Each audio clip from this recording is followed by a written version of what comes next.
Wilson's disease एक copper overload condition है। इस डिजीज के अंदर बॉडी के अंदर कॉपर की क्वांटिटी इंक्रीज हो जाती है और वो डिफरेंट ऑर्गन्स में जाके डिपॉजिट होना स्टार्ट हो जाता है। One of those organ is liver. ठीक है, जब ये लिवर के अंदर डिपॉजिट होगा तो अक्यूट हेपेटिक फेलियर कॉज करवा सकता है।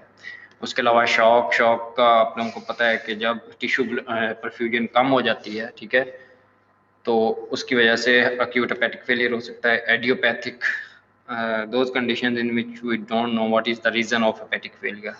ठीक है, those are idiopathic.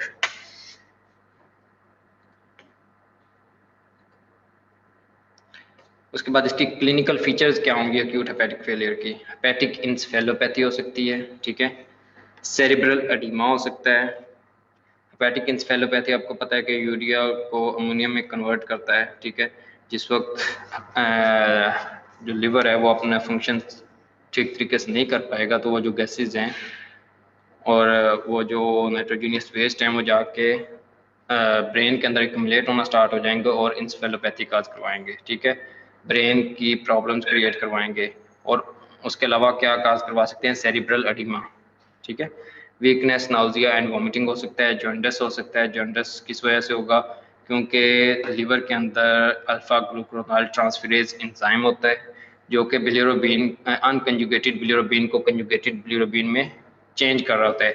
Unconjugated bilirubin कौन सी होती है? जो कि वाटर इनसोल्युबल होती है। वाटर इनसोल्युबल बिलिरुबिन जिस्म से बाहर निकालने के लिए उसको वाटर सोल्युबल होना जरूरी है। जब अनसोल्युबल होगी तो वो यूरिन के थ्रू बाहर नहीं जाएगी। जब बाहर नहीं जाएगी तो बॉडी के अंदर एक्यूमुलेट होगी। उस कंडीशन को जॉन्डिस बोलते हैं। उसके अलावा जॉन्डिस की वजह से जब बिलिरुबिन हमारी स्किन के अंदर डिपॉजिट होना स्टार्ट हो जाएगी तो उस वजह से क्या होगी? इचिंग होना स्टार्ट हो जाएगी, जिसको प्रूराइटिस बोलते हैं, ठीक है, प्रूराइटिस ड्यू टू जॉन्डिस हो सकती है।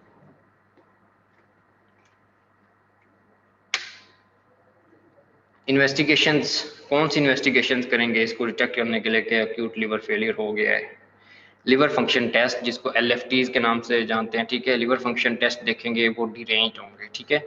Serum bilirubin levels, serum bilirubin level elevate होगा क्योंकि लिवर उसे कंजुगेशन उसकी नहीं कर रहा बिलिरुबिन की, तो उसका लेवल ब्लड के अंदर इंक्रीज होगा। उसके अलावा PT और INR, प्रोथ्रोम्बिन टाइम और INR जो होगा वो एलिवेट होगा क्योंकि ये वाले जो प्रोटीन्स हैं किस जगह पे इनकी सिंथेसिस हो रही है? लिवर के अंदर। जब लिवर के अंदर इनकी सिंथेसिस नहीं होगी अक्यूट लिवर फेलियर या अक्यूट हेपेटिक फेलियर की वजह से, तो प्रोथ्रोम्बिन टाइम यानी कि जो ब्लीडिंग टाइम है प्रोथ्रोम्बिन की वजह से वो इंक्रीज हो जाएगा। और INR भी एक इंटरनेशनल नॉर्मलाइज्ड रेशियो है, ये भी ब्लीडिंग का एक टेस्ट है, ठीक है, ब्लड क्लोटिंग का, तो ये भी इंक्रीज हो जाएगा क्योंकि वो स्पेसिफिक प्रोटीन नहीं बन रहा जिसने आगे कोआगुलेशन करवानी है, प्रोथ्रोम्बिन नहीं इसमें सिंथेसाइज हो रहा। Screening for HAV, hepatitis A की स्क्रीनिंग करवा सकते हैं, BCHEV, और इन वायरसेस की स्क्रीनिंग करवा सकते हैं फॉर वायरल कॉजेज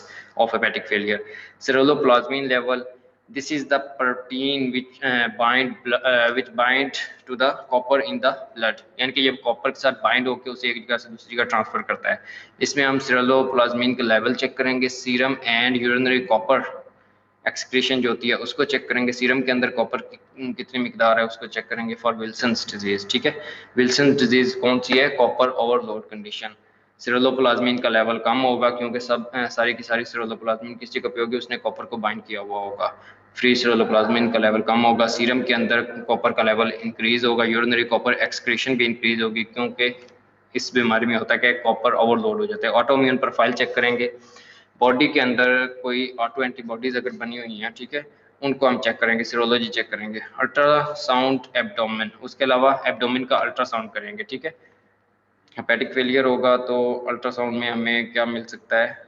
हाइपरटेंशन हो सकती है, उसके अलावा साइटस हो सकता है यानी कि पेरिटोनियल फ्लूइड इकट्ठा हो सकता है। उसके अलावा लास्ट में और कौन सी इन्वेस्टिगेशन हम करवा सकते हैं? Possible investigation that is liver biopsy, ठीक है।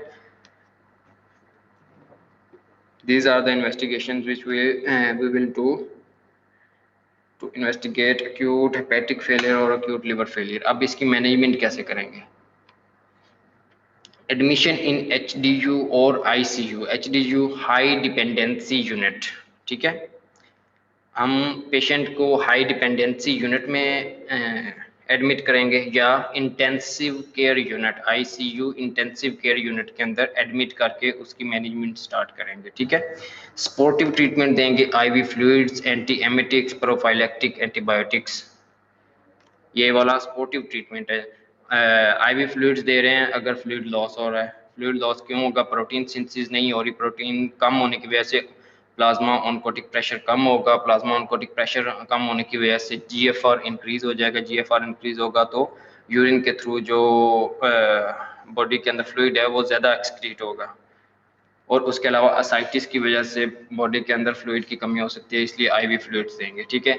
Anti emetics, acute hepatic failure में वॉमिटिंग स्टार्ट हो जाती है तो वॉमिटिंग को स्टॉप करने के लिए एंटी एमेटिक्स देंगे। प्रोफाइलैक्टिक एंटीबायोटिक्स, बॉडी का इम्यून सिस्टम वीक होगा एक्यूट हेपेटिक फेलियर की वजह से, इसलिए हम प्रोफाइलैक्टिक एंटीबायोटिक्स देंगे ताकि बॉडी को इन्फेक्शन से बचाया जा सके। मॉनिटरिंग पीटी, आईएनआर, पीटी है prothrombin time, INR international normalised ratio, ठीक है। ये ब्लड क्लॉटिंग के टेस्ट हैं। एलएफटीज लिवर फंक्शन टेस्ट करवाएंगे, ब्लड शुगर लेवल चेक करवाएंगे, बीएसएल, आरएफटीज चेक करवाएंगे, रीनल फंक्शन टेस्ट जिसको बोलते हैं, ठीक है। ABGs, arterial blood gas check करेंगे, ठीक है। ट्रीटमेंट ऑफ द कॉज, जो भी कोई कॉज होगी, हमने ये देखे ना कितनी कॉजेज पढ़ी हैं कि एक्यूट हेपेटिक फेलियर की कितनी कॉजेज हो सकती हैं, वायरसेस है, पैरास्टामोल टॉक्सिसिटी है, मशरूम है, विल्सन डिजीज, शॉक, एडियोपैथिक, ठीक है। जो भी कोई कॉज होगी हम उसको ट्रीट करेंगे।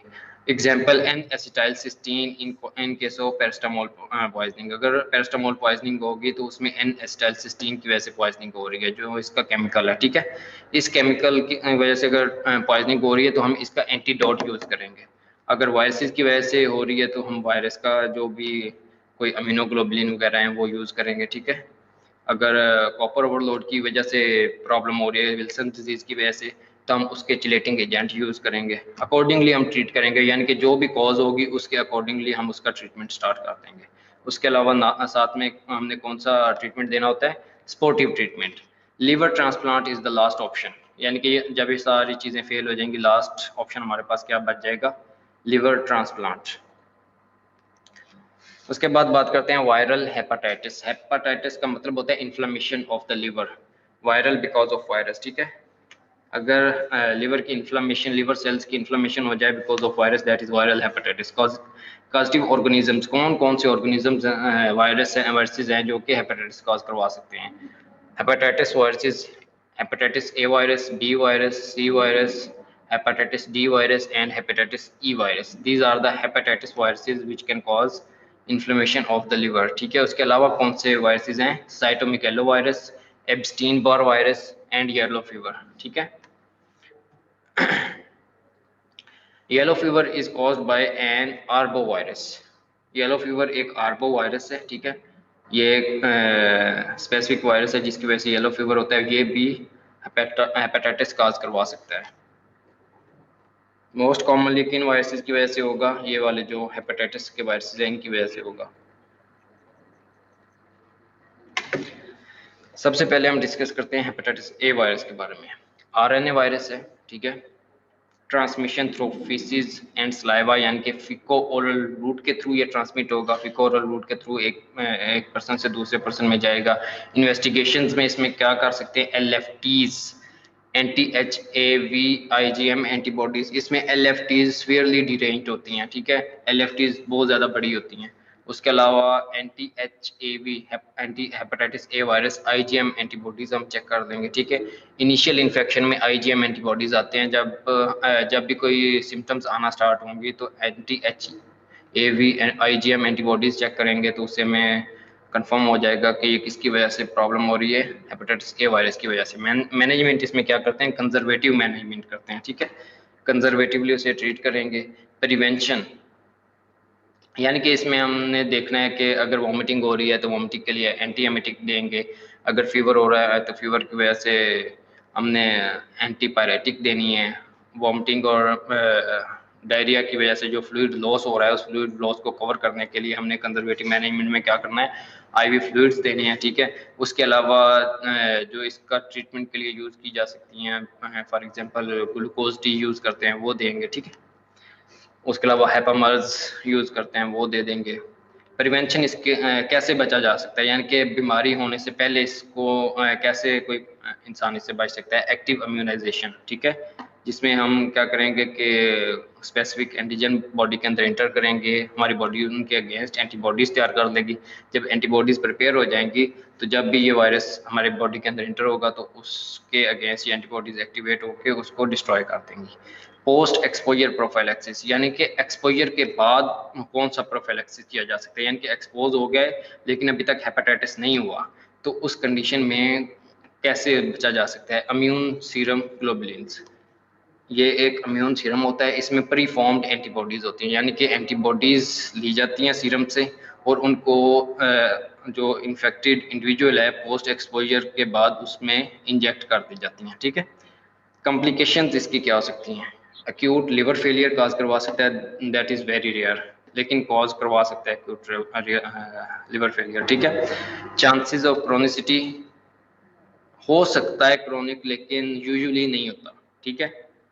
बहुत रेयर केसेस में हेपेटाइटिस ए क्रोनिक फॉर्म में जा सकता है, लेकिन नॉर्मली अगर देखें तो वो क्रोनिक नहीं होता, तो आपने इसको ऐसे याद रखना है कि ये क्रोनिक कंडीशन में नहीं जाएगा, ठीक है। Hepatitis D virus, hepatitis D virus is also RNA virus, transmission through blood, sexual and vertical, यानी कि ब्लड ट्रांसफ्यूजन हो या किसी को जो यूज्ड सिरिंज है, ठीक है, किसी को इंजेक्शन लगाया और उसी सिरिंज के साथ किसी और को इंजेक्शन लगाया है, या जो इन्फेक्टेड सर्जिकल इंस्ट्रूमेंट हैं, कोई भी इस तरह की चीज़ जो ब्लड के थ्रू या जिस वक्त बार्बर के पास जाते हैं, ठीक है, वो इन्फेक्टेड ब्लेड अगर यूज़ कर ले तो उसकी वजह से ये वाला एक पर्सन से दूसरे पर्सन में ये वाला आरएनए वायरस जो हेपेटाइटिस डी वायरस है ये ट्रांसमिट हो सकता है। उसके अलावा सेक्सुअल कॉन्टैक्ट से हो सकता है, वर्टिकल ट्रांसमिशन हो सकती है, वर्टिकल ट्रांसमिशन होती है मदर टू चाइल्ड, ठीक है, यानी कि मदर से फीटस में आ सकता है। इन्वेस्टिगेशंस में हम क्या करवाएंगे, anti HDV antibodies, anti hepatitis D virus antibodies check करेंगे तो ये कंफर्म हो जाएगा कि है या नहीं है। HDV needs HBV for the replication, अभी जो हेपेटाइटिस डी वायरस है इसको रेप्लिकेट होने के लिए हेपेटाइटिस बी वायरस की ज़रूरत होती है, ठीक है। विदाउट हेपेटाइटिस बी वायरस ये इन्फेक्शन काज नहीं करवा सकता, ये हेपेटाइटिस नहीं काज करवा सकता। तो जब भी इसने लिवर के अंदर हेपेटाइटिस काज करवाना है तो इसके लिए हेपेटाइटिस बी वायरस का होना ज़रूरी है, उसकी मौजूदगी में ये रेप्लिकेट करेगा और हेपेटाइटिस काज करवाएगा। अकेला ये कुछ नहीं कर सकेगा, लेकिन जब ये हेपेटाइटिस बी वायरस के साथ मिलेगा तो ये काफ़ी ज़्यादा डैमेज करेगा लीवर को। Therefore it always occurs in patient with pre existing HBV infection, तो ये सिर्फ उन्हीं पेशेंट में इन्फेक्शन कॉज करवाता है जिनमें pre existing hepatitis B virus infection चल रही हो, ठीक है।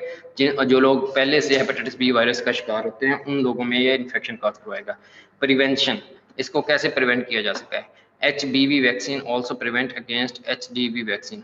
HBV वैक्सीन क्यों बोल रहे हैं, क्योंकि अगर हेपेटाइटिस बी वायरस नहीं होगा, ठीक है, हेपेटाइटिस बी इन्फेक्शन ही नहीं होगी तो फिर ये HDV वायरस ग्रो नहीं कर सकेगा और ना ही हेपेटाइटिस काज करवा सकेगा, कोई कॉम्प्लिकेशन नहीं काज करवा सकेगा, ठीक है।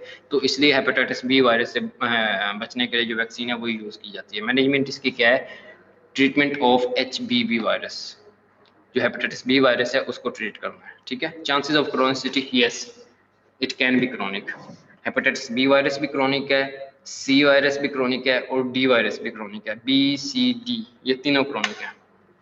हेपेटाइटिस ई की अभी बात करते हैं। This is an also RNA virus transmission through faeces और फिकोरल रूट के थ्रू ये भी ट्रांसमिट होता है, ठीक है, यानी कि कोई जो इन्फेक्टेड वाटर है, जो फॉर एग्जांपल जो पीने का पानी अगर किसी वजह से सीवरेज के पानी के साथ मिल रहा हो कहीं भी, तो उसी को अगर हम इनटेक करते हैं उसी वाटर को, या कोई फूड जिसके ऊपर फ्लाइज बैठ रही हैं, वही फ्लाइज जो कि किसी फीसिस वगैरह पे बैठ के आई हैं और खाने वाली चीज़ पे बैठ रही हैं, तो इस रूट के थ्रू ये हमारे बॉडी के अंदर इंटर हो सकता है। ये भी आरएनए वायरस है, मैनेजमेंट इसकी भी कंजर्वेटिव है, just like hepatitis A virus, ठीक है।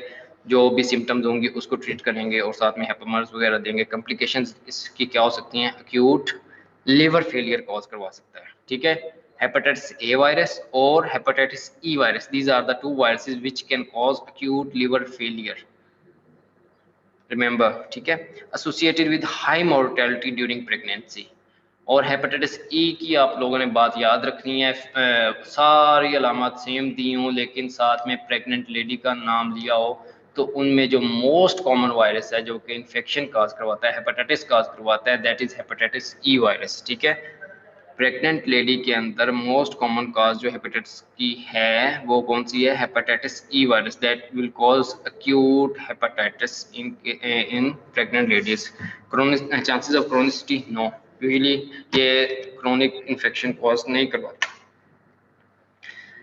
बात करते हैं हेपेटाइटिस बी वायरस की। This is the only DNA viruses in, यानी कि ये हेपेटाइटिस जितने भी वायरस हैं उनमें से सिर्फ ये ही एक है जो कि डीएनए वायरस है, ठीक है। तो आप लोगों ने एक्सेप्शंस हमेशा याद रखनी है। ये सिर्फ एक ही वायरस है जो कि डीएनए वायरस है, transmission through blood, saliva, sexual, vertical, ठीक है। ब्लड का भी मैं आप लोगों को बता चुका हूँ, स्लाइवा के थ्रू ये एक पर्सन से दूसरे पर्सन में हो सकता है। ये एक एसटीडी है, यानी कि सेक्सुअली ट्रांसमिटेड डिजीज है या सेक्सुअल ट्रांसमिटेड इन्फेक्शन है, जिसको एसटीआई भी बोलते हैं या एसटीडी भी बोलते हैं, ठीक है। उसके अलावा vertical transmission, mother to baby transmit हो सकता है। प्रिवेंशन, एक्टिव इम्यूनाइजेशन इसमें की जाती है, यानी कि जो नॉर्मल इंडिविजुअल्स हैं उनके अंदर वैक्सीनेशन इसकी करवाई जाती है, ठीक है।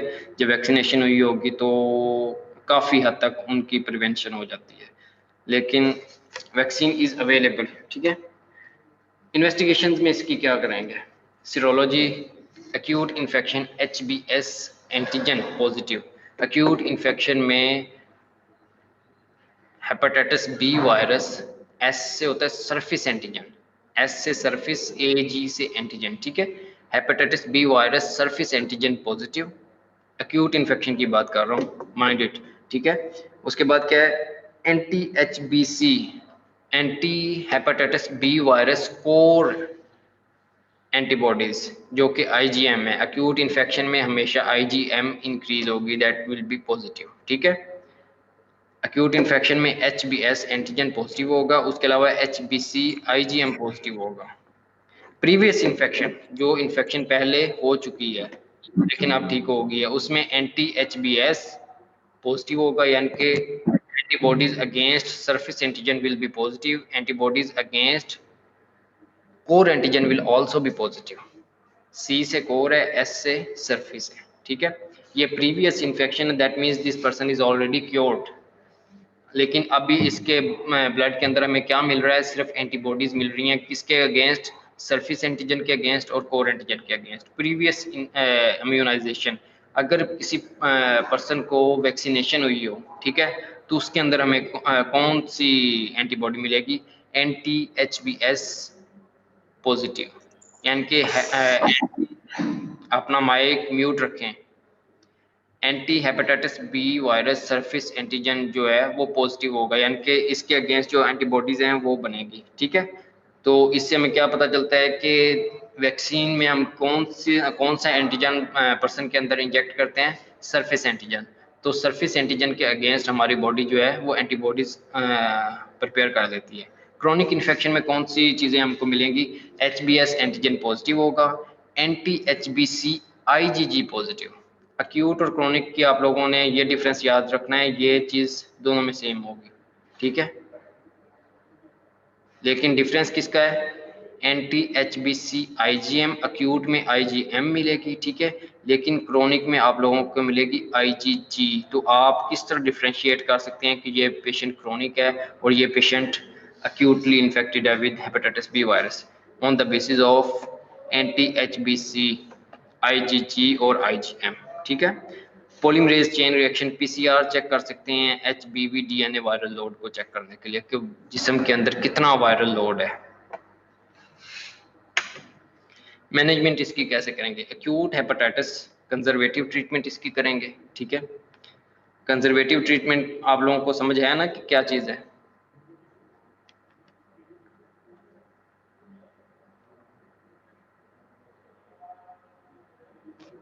चलें ठीक है, बोलते ही कोई नहीं है। क्रोनिक हेपेटाइटिस, क्रोनिक हेपेटाइटिस में क्या चीज़ आएगी, एंटीवायरल्स हम देंगे। एंटीवायरल्स में lamivudine, entecavir and tenofovir, interferon alpha, contraindicated in cirrhosis, अगर सिरोसिस हो जाए यानी कि लिवर की जो एंड डिजीज है वो होनी स्टार्ट हो जाए, सिरोसिस होना स्टार्ट हो जाए, तो उस कंडीशन में हम इंटरफेरॉन अल्फा नहीं दे सकते। लेकिन उसके अलावा पिगाइलेटेड इंटरफेरॉन्स हैं, pegylated interferon alpha 2A, pegylated interferon alpha 2B, pegylated interferon beta 1A, ठीक है। These are the interferons which we can give during chronic infection to treat this patient. उसके अलावा जो लास्ट ऑप्शन हमारे पास बच जाता है जिस वक्त सिरोसिस हो चुका हो, तो सिरोसिस के बाद फिर लास्ट ऑप्शन हमारे पास होता है लिवर ट्रांसप्लांटेशन। सिरोसिस में क्या होता है कि जो लिवर पैरेन्काइमा है उस जगह पे नोड्यूल्स बन जाएंगे, ठीक है, फाइब्रोसिस हो जाएगी, नोड्यूल्स बन जाएंगे, और जो लिवर का जो लिवर अपना फंक्शन जो है नॉर्मली परफॉर्म नहीं कर सकेगा क्योंकि नोड्यूल्स बन के उसके जो सेल्स हैं वो डिस्ट्रॉय हो चुके हैं। तो उसका जो लास्ट ऑप्शन हमारे पास होता है वो है लिवर ट्रांसप्लांटेशन।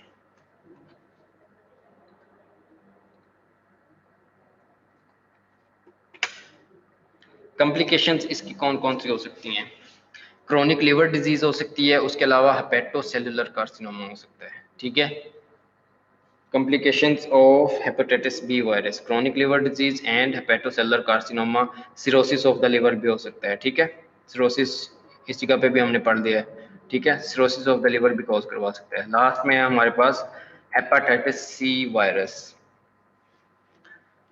सिर्फ और सिर्फ हेपेटाइटिस बी वायरस जो है वो डीएनए वायरस है, बाकी सब के सब जितने भी हेपेटाइटिस वायरसेस हैं वो आरएनए वायरसेस हैं, ठीक है। Hepatitis C virus is also an RNA virus, transmission through blood and saliva, ठीक है। ब्लड और स्लाइवा के थ्रू ये ट्रांसमिट हो सकता है। ब्लड वाले ऑर्गन ब्लड में कैसे हो सकता है? कोई इन्फेक्टेड सिरिंज हो, ठीक है, यूज्ड सिरिंज, ठीक है। उसके अलावा जो इन्फेक्टेड सर्जिकल इंस्ट्रूमेंट्स हैं, infected blade in barber shop, infected blood transfusion, कोई भी ऐसी चीज़ जो कि ब्लड के थ्रू कांटेक्ट करे, इन्फेक्ट करे, वो इस वायरस को ट्रांसमिट करवा सकती है। उसके अलावा स्लाइवा के थ्रू ये ट्रांसमिट हो सकता है। इन्वेस्टिगेशंस इसकी कौन कौन सी कर सकते हैं? Anti HCV positive, anti HCV इसमें पॉजिटिव होगा, ठीक है। PCR HCV RNA viral load को चेक करने के लिए, यानी कि पीसीआर हम पॉलीमरेज चेन रिएक्शन को क्यों करवाएंगे? पीसीआर का मतलब है पॉलीमरेज चेन रिएक्शंस, ठीक है। क्यों करवाते हैं? RNA वायरल लोड, यानी कि जो भी वायरस होगा उसका लोड चेक करने के लिए कि कितना वायरल लोड है ब्लड के अंदर, ठीक है। LFTs इसके अंदर डिरेंज मिलेगी, लेकिन ये हेपेटाइटिस ए और ई जो दो वायरसेस हैं ये एक्यूट इन्फेक्शन काज करवाते हैं, ठीक है। और इनके अंदर जो LFTs होंगी वो सीवियरली डिरेंज्ड होंगी, LFTs बहुत ज़्यादा हाई होती हैं। लेकिन हेपेटाइटिस बी वायरस और सी वायरस में जो LFTs होती हैं डिरेंज होती हैं, लेकिन इतनी ज़्यादा डिरेंज नहीं मिलेंगी। मैनेजमेंट इसकी कैसे करेंगे? डायरेक्ट एक्टिंग एंटीवायरल्स इसमें देंगे। कौन सी एंटीवायरल्स हैं? फोस्फोबिविर, उसके बाद कौन सी है? डेक्लाटेसिविर, pegylated interferons in combination with ribavirin. Liver transplantation is the last option if there will be liver cirrhosis or chronic liver disease, यानी कि लिवर सिरोसिस की सूरत में क्या होगा कि नोड्यूल्स बन जाएंगे, लिवर पैरेन्काइमा की फाइब्रोसिस हो जाएगी, लिवर अपना प्रॉपर फंक्शन परफॉर्म नहीं कर सकेगा। उस कंडीशन में हमने ट्रीट करने के लिए लास्ट ऑप्शन हमारे पास जो होता है वो होता है लिवर ट्रांसप्लांटेशन, ठीक है। इसकी कोई भी वैक्सीनेशन नहीं है, ये याद रखना है। हेपेटाइटिस बी वायरस की वैक्सीनेशन अवेलेबल है मार्केट के अंदर, लेकिन हेपेटाइटिस सी वायरस की वैक्सीनेशन अवेलेबल नहीं है। तो इस अगर कोई बंदा हेपेटाइटिस सी वायरस से इन्फेक्ट हो जाए तो उसके बाद उसका सिर्फ और सिर्फ ट्रीटमेंट किया जाता है, ठीक है। कॉम्प्लिकेशंस इसकी क्या है? कॉम्प्लिकेशन में क्रोनिक लिवर डिजीज हो सकती है, सिरोसिस ऑफ लिवर हो सकता है, ठीक है। ये दो कॉम्प्लिकेशंस हैं इसकी। अभी कोई किसी का कोई क्वेश्चन है, कोई कुछ पूछना चाहता है तो वो पूछ सकता है।